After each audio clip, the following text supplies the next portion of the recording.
Hey everybody, I'm Byron. This is Sid Meier's Civilization 3 Conquest. We are playing as the Persians in the Rise of Rome campaign.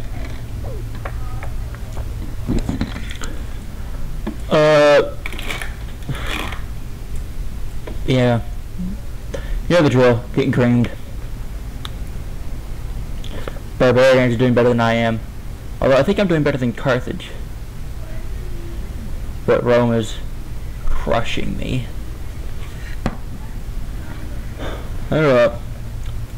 Today's topic is chess. Chess is a fun game. It's a man's game. Unlike a lot of video games, which are boys' games. I have fun with both, but chess really is. There's something very special about chess.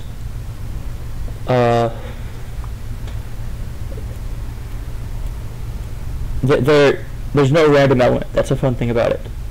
And you know, it's a game of perfect information. That's another thing. And I always thought that there was an order to games. At the bottom was checkers, and then chess, and then stratego, then risk, then civ. And checkers is like chess in that perfect information and no random element. But stratego has imperfect information but still no random element. But then risk has perfect information. Well, no, because of the cards. But the cards aren't really an important part of the game. If you got rid of the cards, there would be perfect information in risk, but there's a random element. And civ has a imperfect information, and a random element. Although it would be possible to get rid, especially in the modern games, of the random element. I guess except in map generation.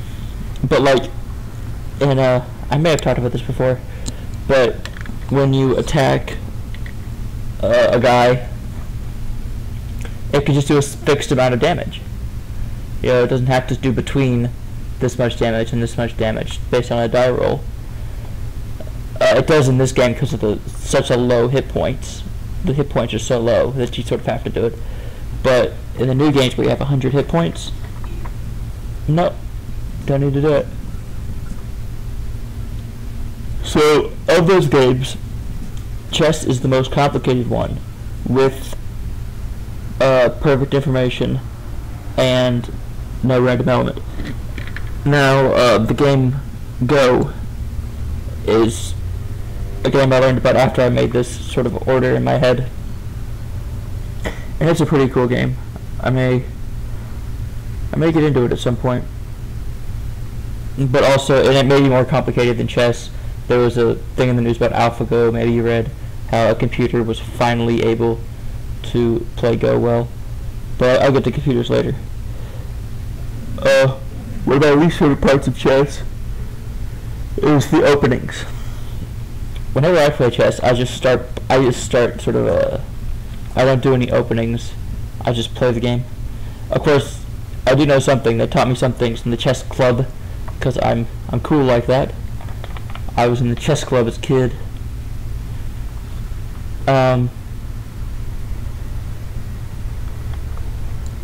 And that was fun. This is the part of the game where I turn on a fast movement, which you get to watch now. Isn't that fun? Maybe I should start editing these videos, but that takes a lot of time.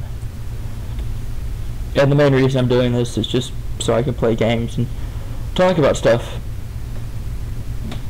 Yeah, that's what I really want to start doing these. Is I like playing video games, but it started to feel like a waste of time. So if I produce these videos, at least I'm making something, rather than just sitting there playing video games. I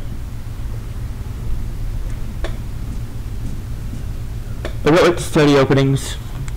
There's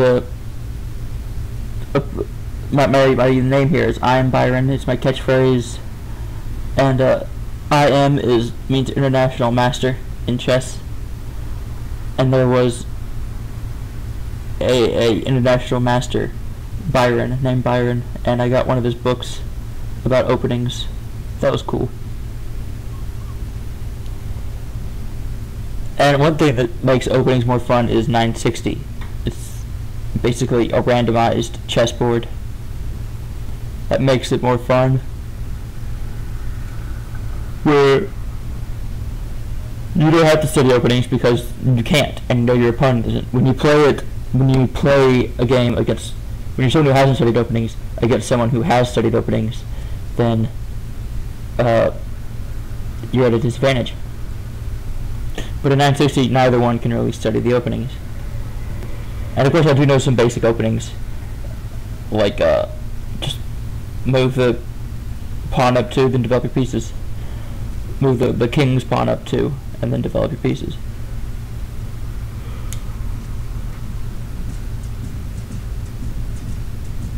And in 960 was I don't know if it was developed, but it was popularized and supported by Bobby Fischer, who was the greatest chess player of all time, probably. He had a great queen sacrifice, sort of. I'm not sure it was a queen sacrifice because he traded the queen for a few pieces. It just took a long term. The greatest sacrifice ever was probably the rook sacrifice in the Kasparov game. And that was it was a sacrifice completely for position. He didn't gain any material. In the David Byrne game, where Bobby Fischer sacrificed the queen, he got a rook and a knight out of it. So that was more like a trade than a sacrifice. There was a movie about him. It reminded me of being a kid in the chess club, sort of. That was fun. Of course, the movie came out long before I was in the chess club, but I watched it fairly recently.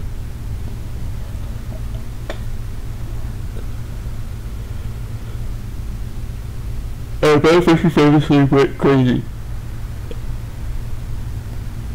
Yeah, and I was a kid, and apparently he was doing this while I was a kid.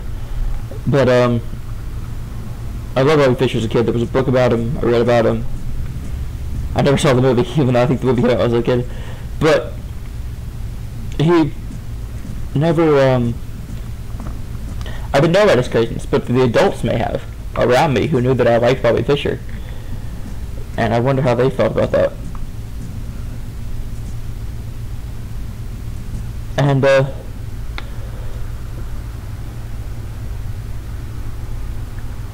so that was Bobby Fischer. He went crazy. Movie of all time.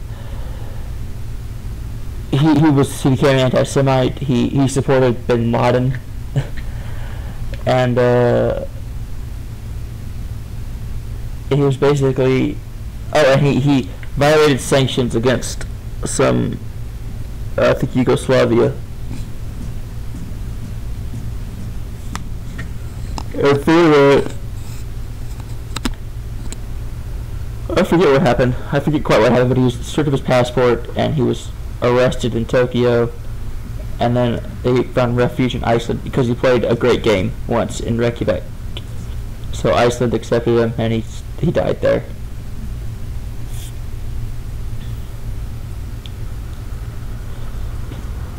And I say Bobby Fischer was the greatest of all time. The greatest chess player of all time is computers. Deep Blue was a famous computer that played Garry Kasparov.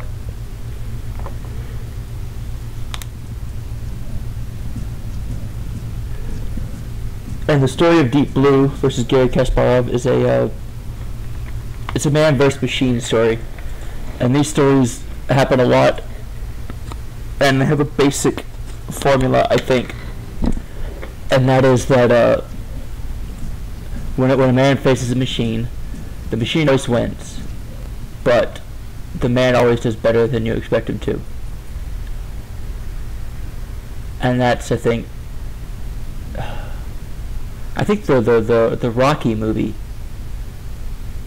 had an element of that. The new one, Rocky Balboa. Not the new one. I think it's like 10 years ago at this point, but it's the one that came out while I was alive. Rocky was this movies that came out before I was born, and then you have one that comes out again when I'm an adult. So that's a weird one. So it's kind of a weird situation. But another place where it happened was, I was surprised to see it, was the documentary about Ayrton Senna, where there's a sort of computerized car that he races against, and he loses to the computerized car, but he does better than anyone thought he would. It's a bit more complicated than that. Senna's a good documentary, maybe the greatest documentary of all time. I won't spoil it. You may or may not know what happens to Senna. I say a lot. I'm very sorry, but it's a pretty good movie.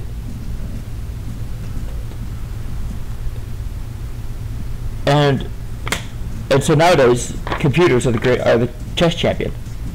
The chess champion of the world is basically a computer. But now there is Magnus Carlsen, who is, I guess, on the same level as Capablanca, Fischer, and Kasparov. But it just doesn't matter anymore. Not like when Bobby Fischer or Capablanca or even Kasparov for most of his career mattered, because when they were playing, nothing could beat them. And now that Magnus Carlsen, he's doing just as well as any of them have. I'd say those four are clearly the best chess players of all time. But it doesn't matter, you know. It's like I don't know what it's like. It's like being the guy who can run the fastest, but there are cars, you know. So it's sort of just academic. It's not really. I guess chess has always been academic. There's never really been any sort of use for it, like running fast.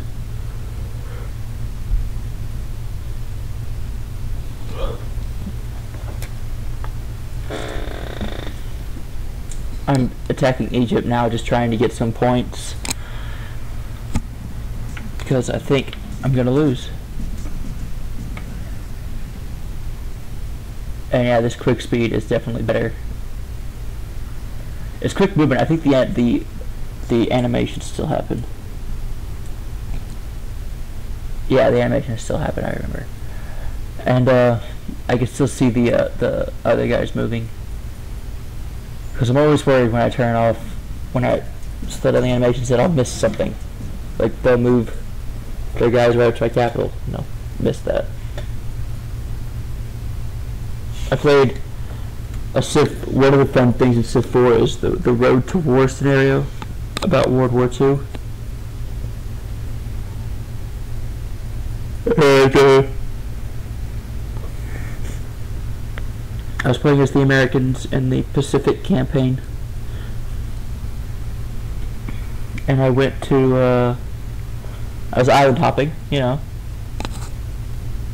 and I had one unit stationed at each of my cities, because cities didn't defend like they do at Civ 5, and the Japanese snuck a transport over, one little transport over, because apparently what they could do is they can read.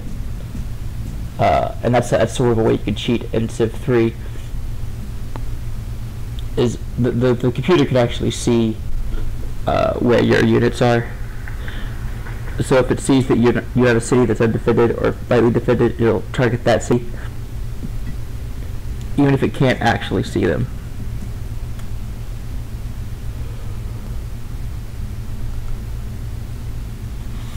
So it came to.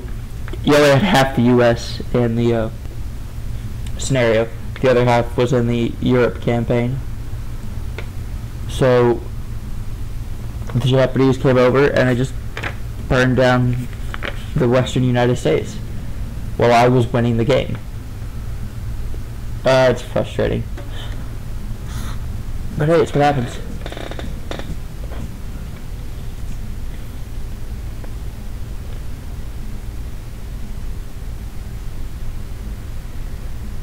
So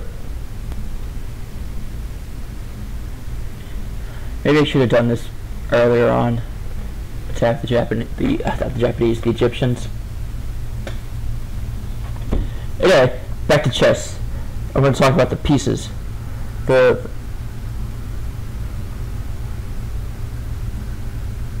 queens. I don't like queens. I try, if I have an opportunity ever, I'll trade the queens off the board.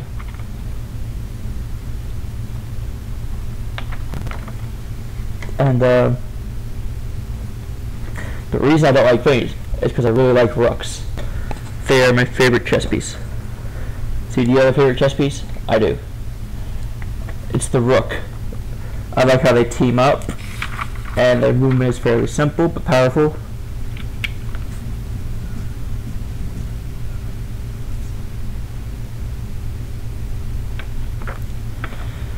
And that was good. And I play a lot of games where I try a queenside castle, and it screws me up more than it helps me. It's when you can pull it off, you actually do pretty well, but it takes a little while to pull it off.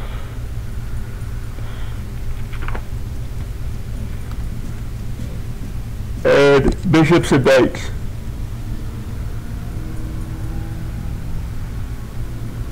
Bishops are better. This is one of those little tacticky things that I don't like knowing. I think it ruins the game to know these things, but I know it, so you can't not know it. Bishops work better in open games, those being games with very few pawns, and knights are better in closed games, being games with a lot of pawns. So what I'll do is I'll try and trade, because most people think there's I think almost everyone who plays chess knows this. Queens are worth 9 points. Rooks are worth 5. Bishops and knights are worth 3, and pawns are worth 1. So most people, just in their internal calculus, are fine with a bishop-knight trade. So what I'll do is I'll trade one or both of my knights for one or both of their bishops, and then I'll clear the pawns off the board, even if it costs me a pawn or 2. I'll clear them off the board, and that way my bishops are powerful and their knights are useless. Which is, of course, if you're not gonna, that's totally unrealistic as to how bishops and knights work in like the real world, because knights, they go rampaging down, and bishops just sort of stay in a corner. I guess bishops don't really fight in wars. It's an odd thing. Oh, I was playing Total War once, and it was the barbarian. It was the Roman Total War, the first one. It was that barbarian expansion, and I played one of the barbarians, and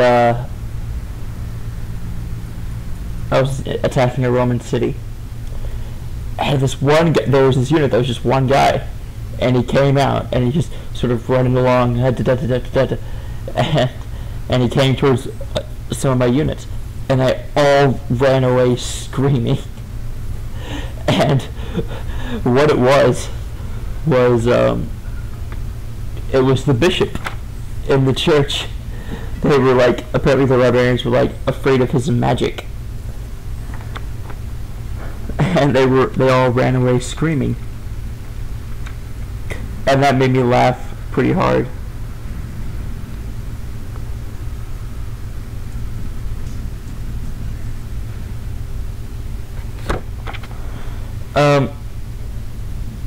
As a kid, I was in the chess club. I think I mentioned that, and I started in the 3rd grade. and I was dirty.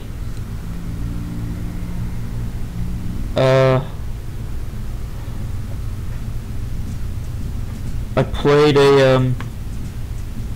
played a little girl in my very first game, so I took advantage of the little girl. Of course, I was a little boy at the time, but I had a pawn going down to the end of the board, and she said, what happens when a pawn gets to the end of the board? Like, nothing. It was such a dirty thing to do. And then I get the pawn to the end of the board, and I'm like, I'd like my queen, please. She's like, you don't get a queen. Nothing happens when the pawn gets to the end of the board. Excuse me. And I'm like, yeah, it does. And I called one of the adults over, and he said, yes, it does. That was so cheap and dirty of a trick I pulled.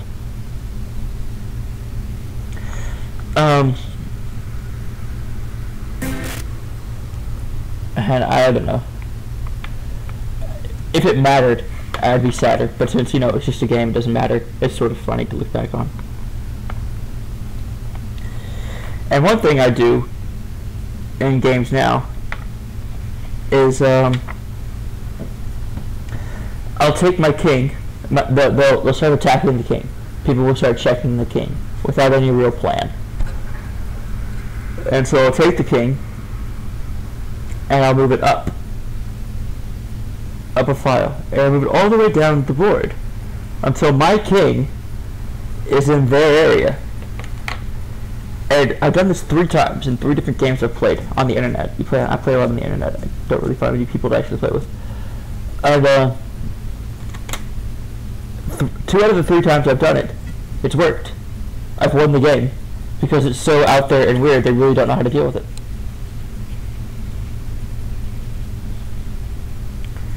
The most recent one, it didn't work, and I lost.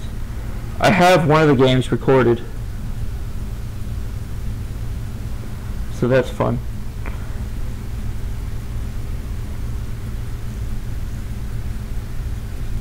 And I played a really fun game of Chess 960, where I did what I talked about before with Bobby Fischer. I pulled off a queen sack. Of course, it wasn't really a queen sack. I got a few pieces out of it, but he got my queen, and he still had a queen, and I was ultimately able to win the game. And by the end, I could tell he was putting things into a computer to try and get the best move, so I didn't like that.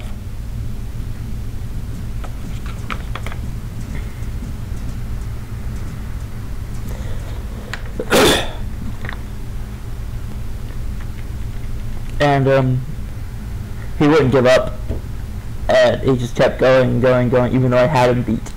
And he probably was unwilling to give up because he thought he was winning at the beginning when he took my queen. But he wasn't. And ultimately I was just a pawn up. But this goes back to the rooks. Since I had rooks, I was really easy to get those pawns to the end of the board. And that was how I finally got his queen. Was I got my pawn to the end of the board, and he had to take it, and then I got a queen. I think he had to get rid of the pawn. He had to take the pawn. Anyway, he lost his queen because my pawn got upgraded. Anyway, that's all for today. I'll see you next time. Bye.